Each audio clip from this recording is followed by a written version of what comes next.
எல்லாருக்கும் வணக்கம். நான் உங்கள் சக்தி. இன்னைக்கு நம்ம என்ன எபிசோட் பார்க்க போகிறோம் அப்படின்னா, ட்விஸ்ட் அண்ட் டர்ன்ஸோட உள்ள கிளைமேக்ஸை கண்டுபிடிக்கவே முடியாத படங்களோட லிஸ்ட்டை தான் வந்து பார்க்க போகிறோம். நீங்கள் எவ்வளோ பெரிய டானாக இருந்தாலும் சரி, இந்த படத்தினுடைய கிளைமேக்ஸை உங்களால் ப்ரிடிக்ட் பண்ணவே முடியாது அன்டில் ஃபஸ்ட் டைமாக நீங்கள் படம் பார்க்குறீங்க அப்படின்ற மாதிரி இருந்தால். ப்ரோ, நான் கண்டுபிடிக்காத கிளைமேக்ஸா அப்படின்னா நீங்கள் சொல்லலாம். பட் இந்த படத்தை பாருங்கள், கடைசி 10 நிமிஷம் வரைக்கும் இந்த படத்தில் என்னடா சொல்ல வந்தானுங்க, என்னடா கிளைமேக்ஸ்னு உங்களால் கெஸ் பண்ணவே முடியாது. ஃபைனலாக அவனுக்கு ஒரு ட்விஸ்ட்டை கொடுத்து உங்களை வந்து டோட்டலாக வந்து ஆஃப் பண்ணிடுவானுங்க. இந்த மாதிரியான ஒரு 5 தரமான படங்களோட லிஸ்ட்டை தான் நான் உங்களுக்காக கொண்டு வந்திருக்கேன். முதலாவது நம்ம பார்க்க போகிற படம் 2014 ரிலீஸ் ஆன கான்கள். இந்த கான்கள் படத்தினுடைய உண்மையான ஸ்டோரி என்ன அப்படின்றத இப்போ பார்த்துடலாம். படத்தினுடைய கதாநாயகனுக்கும் கதாநாயகிக்கும் இன்னைக்கு வந்து ஒரு 5வது வெட்டிங் டே. ஸோ அதனால செலிப்ரேட் பண்ணுறதுக்காக வந்து கணவர் வந்து வீட்டுக்கு வராப்புல. வந்து பார்த்தா தன்னுடைய மனைவியை வந்து காணாம மட்டும் இல்லை, தன்னுடைய மனைவியை வந்து யாரோ கொண்டுட்டாங்க அப்படின்ற மாதிரி நினைக்கிறாரு. பட் சுற்றி வளைச்சு பார்த்தா மொத்த பழியும் இவர் மேலேயே வந்து விழுந்துருது. இதுக்கப்புறம் இந்த படத்தில் நடந்த சம்பவங்கள் தான் இந்த படத்தினுடைய உண்மையான ஸ்டோரிங்க. இந்த படம் வந்து பார்த்தீங்கன்னா டேவிட் ஃபின்ச்சரோட டைரக்ஷனில் படம். டேவிட் ஃபின்ச்சர் படம் எப்படி இருக்கும் அப்படின்றது நான் சொல்லி உங்களுக்கு தெரியணும்னு கிடையாது. அந்த அளவுக்கு வந்து ஒரு தரமான டைரக்ஷன் வந்து இந்த படத்தில் வந்து கொடுத்துருப்பாங்க. அதை விட மிக முக்கியமாக ஒருத்தவங்க நம்ம சொல்லி ஆகணும், இந்த படத்தில் கதாநாயகியாக நடித்த ரோஷமந்த் அவர்களுடைய பெர்ஃபார்மன்ஸு.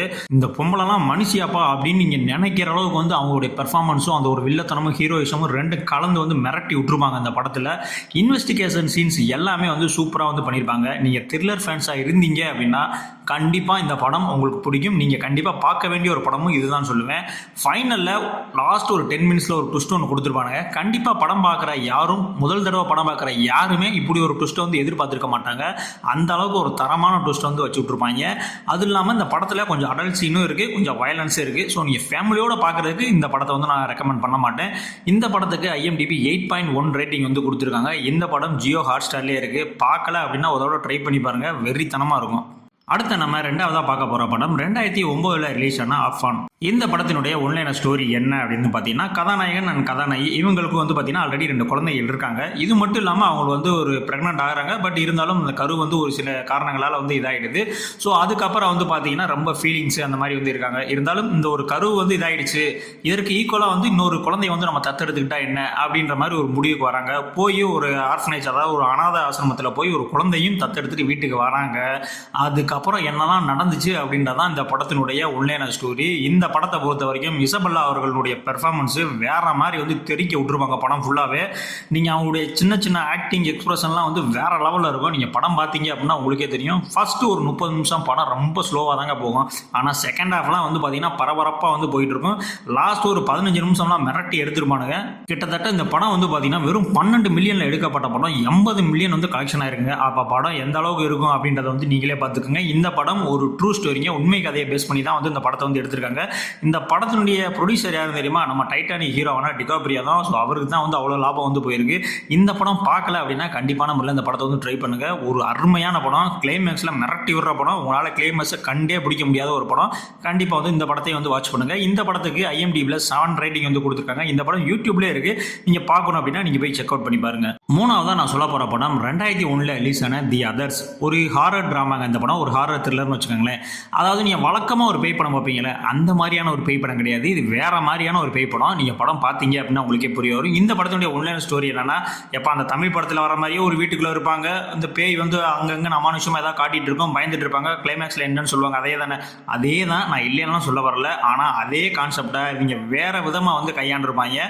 அது என்ன அப்படின்றத நீங்கள் படம் பார்த்தீங்க அப்படின்னா உங்களுக்கு வந்து தெரியும். ஸ்க்ரீன் பிளேலாம் மிரட்டி விட்டுருப்பாங்க. ஒவ்வொரு இடத்துலையுமே வந்து பார்த்தீங்கன்னா அந்த த்ரில்லிங் மூமெண்ட் வந்து இருந்துகிட்டே இருக்கும். எண்டு வரைக்கும் ஒரு சஸ்பென்ஸ் வந்து மெயின்டைன் பண்ணிட்டே இருப்பாங்க. இப்படியா இருக்குமோ அப்படியா இருக்குமோ நம்ம திங்க் பண்ணிகிட்டே இருப்போம். ஆனால் ஃபைனலில் லாஸ்ட்டில் வந்து பார்த்தீங்கன்னா இது இப்படி கிடையாது தம்பி, இது வேறு மாதிரி அப்படின்னு சொல்லிட்டு அவங்க வேறு மாதிரியான ஒரு ட்விஸ்ட்டை கொடுத்து நம்மளை வந்து மிரட்டி விட்டுருவானுங்க. நீங்கள் தமிழ்லலாம் பேய் படம்லாம் நிறையா பார்த்துருப்பீங்களா, அதெல்லாம் கொஞ்சம் ஓரம் தள்ளி வச்சுட்டு இந்த படத்தை போய் பாருங்கள், மிரட்டி விட்டுருப்பானுங்க. அந்த அளவுக்கு வந்து ஒரு ஒர்த்தான படம். இந்த படமும் வெறும் 17 மில்லியனில் எடுக்கப்பட்ட ஒரு படம். கிட்டத்தட்ட $210 மில்லியன் வந்து கலெக்ஷன் பண்ணியிருக்குங்க. அப்போ எந்த அளவுக்கு இந்த படம் இருக்கும் அப்படின்றத நீங்களே வந்து பார்த்துக்கோங்க. கிளைமேக்ஸ் எல்லாம் ரிவீல் பண்ணும்போது பேய் படம் எடுத்தால் இப்படி எடுக்கணும்டா, இல்லாட்டி படமே எடுக்கக்கூடாதா அப்படின்ற மாதிரி உங்களுக்கு தோணும். அந்த அளவுக்கு வந்து ஒர்த்தான படம். இந்த படத்துக்கு IMDb 7.1 ரேட்டிங் வந்து கொடுத்துருக்காங்க. இந்த படம் பிரைம் வீடியோவில் இருக்குது. பார்க்கல அப்படின்றத கண்டிப்பாக வந்து வாட்ச் பண்ணுங்கள். ஒரு வித்தியாசமான பேய் படத்தை பார்த்த அனுபவம் உங்களுக்கும் கிடைக்கும். அடுத்த நாலாவதாக நான் சொல்ல போகிற படம் 2010 ரிலீஸ் ஆன இன்சென்டைஸ். இந்த படத்தினுடைய ஒன்லைன் ஸ்டோரி என்ன அப்படின்னு வந்து பார்த்தீங்கன்னா, ஒரு மதர் வந்து அவங்க வந்து இறக்க போகிறாங்க. இறக்கும் தருவாயில் வந்து பார்த்தீங்கன்னா ஒரு 3 லெட்டர் வந்து எழுதுறாங்க. அதாவது ஒரு உயில் மாதிரி வந்து எழுதுறாங்க. இதை வந்து தன்னுடைய பசங்க, அதாவது ட்வின்ஸ், அவங்க ஒரு பெண் அன்று பையன், அவங்கக்கிட்ட வந்து கொண்டு போய் சேருது. அதுக்கப்புறம் வந்து அவங்க போய் பிரித்து படிக்கிறாங்க. படிக்கும் போது தான் தெரியுது இந்த மாதிரி அவங்களுக்கு ஆல்ரெடி வந்து ஒரு சன் இருக்காங்க, உங்களுடைய அப்பாவும் இன்னும் சாகலை, இன்னும் உயிரோடு தான் இருக்காங்க அப்படின்ற மாதிரியான விஷயங்கள் வந்து தெரிய வருது. இதுக்கப்புறம் படத்தில் என்ன நடந்துச்சு அப்படின்றதான் இந்த படத்தினுடைய ஒன்லைனர் ஸ்டோரி. இந்த படத்தினுடைய நீங்கள் கிளைமேக்ஸில் திரைக்கதையவே வந்து உங்களால் கெஸ் பண்ண முடியாது, அந்த அளவுக்கு வந்து இந்த திரைக்கதை இருக்கும். படமே வந்து பார்த்தீங்கன்னா கொஞ்சம் நான் லீனியராக வந்து கட் பண்ணியிருப்பாங்க. ஸோ நிறைய பேருக்கு கன்ஃபியூஸ் ஆகிறதுக்கான வாய்ப்பு வந்து இருக்குது. ஸோ பொறுமையாக பார்த்தீங்க அப்படின்னா ஒரு தரமான படம். படத்தில் வந்து பார்த்தீங்கன்னா நிறைய எமோஷனல் சீன்ஸ் அதிகமாக இருக்கும், நிறைய ஹார்ட் பிரேக்கிங்லாம் உங்களுக்கு வரும். அந்த அளவுக்கு வந்து ஒரு அருமையான ஒரு படம்.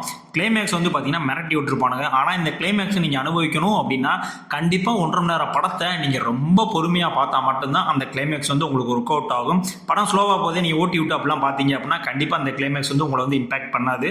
நீங்கள் எமோஷனலாக கொஞ்சம் வீக்கான ஆளுப்பா அப்படின்ற மாதிரி இருந்தீங்கன்னா கண்டிப்பாக அந்த படத்தை வந்து அவாய்ட் பண்ணிடுங்க. அந்த அளவுக்கு வந்து இந்த படம் வந்து உங்களை பிரட்டி எடுக்கும், அந்த அளவுக்கு வந்து மிரட்டியும் விட்டுரும் இந்த படம். இந்த படத்துக்கு IMDb கிட்டத்தட்ட 8.3 ரேட்டிங் வந்து கொடுத்துருக்காங்க. இந்த படம் பிரைம் வீடியோலேயே இருக்குது. பார்க்கல அப்படின்னா கண்டிப்பாக பாருங்கள். ஆனால் திரும்பவும் சொல்கிறேன், ஒரு ஸ்லோ பர்ன் த்ரில்லரு. ஸோ நீங்கள் பார்க்கணுன்னா பொறுமையாக பாருங்கள். கிளைமேக்ஸ் உங்களை வச்சு செஞ்சுருவாங்க. அந்த அளவுக்கு வந்து ஒரு ஒர்த்தான படம். கண்டிப்பாக வந்து இந்த படத்தை வந்து வாட்ச் பண்ணுங்கள். அடுத்து நான் ஃபைனலாக சொல்ல போகிற படம் 2019 தெலுங்கில் ரிலீஸ் ஆன எவரு. இந்த படத்தினுடைய ஒன்லைனர் ஸ்டோரி என்ன அப்படின்னு பார்த்துடலாம். படத்தினுடைய ஆரம்பத்திலே வந்து பார்த்தீங்கன்னா ஒரு மிகப்பெரிய ஒரு போலீஸ் ஆஃபீஸர் வந்து கொல்லப்படுறாரு. அதுக்கு வந்து ரெஜினா அவர்கள் தான் வந்து கொண்டுட்டாங்க அப்படின்ற மாதிரி வந்து கேஸ் ஃபைல் பண்ணி அவங்கள வந்து அரெஸ்ட் பண்ணுறாங்க. ஸோ அவங்க சைடை வாதிடுறதுக்காக, அவங்களுடைய டேட்டாக்கெல்லாம் கொடுக்குறதுக்காக அவங்க சைட்லேருந்து ஒரு போலீஸும் வர்றாரு. ஸோ அவர்கிட்ட வந்து நிறைய விஷயங்களை வந்து இப்படி தான் நடந்துச்சு அப்படின்ற மாதிரி நிறைய விஷயங்களை எடுத்து சொல்கிறாங்க. அதுக்கப்புறம் அந்த படத்துலேருந்து அவங்க தப்பிச்சாங்களா இல்லையா, உண்மையிலேயே வந்து அவங்களை யாரு கொன்னா, அப்படியே கொண்டு வந்தாலும் பின்னாடி இருக்க காரணம் என்ன, இதெல்லாம் போலீஸ் கண்டுபிடிச்சாங்களா இல்லையா அப்படின்றதான் இந்த படத்தினுடைய ஒன்லைனர் ஸ்டோரி. ஆக்சுவலாக இந்த படம் வந்து பார்த்தீங்கன்னா 2014 ஸ்பானிஷில் ரிலீஸ் ஆன இன்விசிபிள் கெஸ்ட் அந்த படத்தினுடைய ரெஃபரன்ஸில் தான் இந்த படத்தை வந்து எடுத்திருக்காங்க.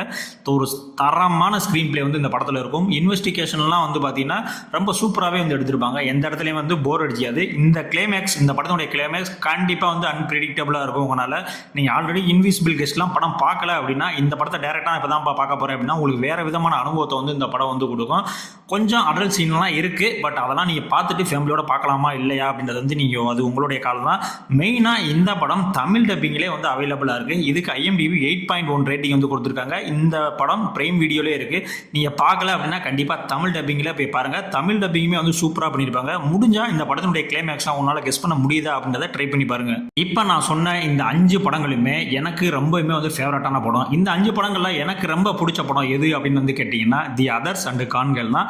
ஸோ அதர்ஸாக கான்கெல்லாம் கேட்டால் நான் தி அதர்ஸ் படம் தான் சொல்லுவேன். ஏன்னா பேய் படம் தான். அந்த பேய் படத்தையே வேறு விதமாக வந்து மிரட்டி விட்டுருந்தானுங்க. ஸோ அந்த படம் வந்து எனக்கு ரொம்பவே பிடிச்சிருந்துச்சு. உங்களுக்கு இந்த 5 படங்களை எந்த படம் பிடிக்கும் அப்படின்றத கண்டிப்பாக வந்து கமெண்ட்ஸில் சொல்லுங்கள். இல்லை இந்த 5 படம் பார்த்ததுக்கப்புறம் ப்ரோ இதெல்லாம் இல்லாமல் வேறு நிறையா படங்கள் இருந்தால் சொல்லுங்கள் ப்ரோ அப்படின்னு சொன்னீங்க அப்படின்னா கண்டிப்பாக அதுக்கான பார்ட் 2 வீடியோவும் நான் வந்து ரெடி பண்ணி கண்டிப்பாக வந்து போடுறேன். உங்களுக்கு இந்த ட்விஸ்ட் அண்ட் டர்ன்ஸ், இந்த கிளைமேக்ஸ்லாம் கண்டுபிடிக்க முடியாத மாதிரியான படங்கள்லாம் வேணும் அப்படின்னு சொன்னீங்கன்னா நம்ம இது ஒரு சீரியஸாகவே வந்து இனிமேல் கன்டினியூ பண்ணுவோம் அப்படின்றது தான் என் சைட்லேருந்து நான் சொல்ல வரேன். ஸோ அதுக்கு முன்னால் நம்மளுடைய சேனலை சப்ஸ்கிரைப் பண்ணலை அப்படின்னா கண்டிப்பாக நம்ம சேனலை சப்ஸ்கிரைப் பண்ணிக்கோங்க. ஏன்னா நம்ம சேனல் பெரிய சேனலாக இல்லைங்க, சின்ன சேனல் தான். நீங்கள் சப்ஸ்கிரைப் பண்ணால் தான் நம்மளுடைய சேனல் மென்மேலும் வளரும். ஸோ இதே மாதிரியான அடுத்த ஒரு வீடியோவில் வந்து உங்களை சந்திக்கிறேன். நன்றி.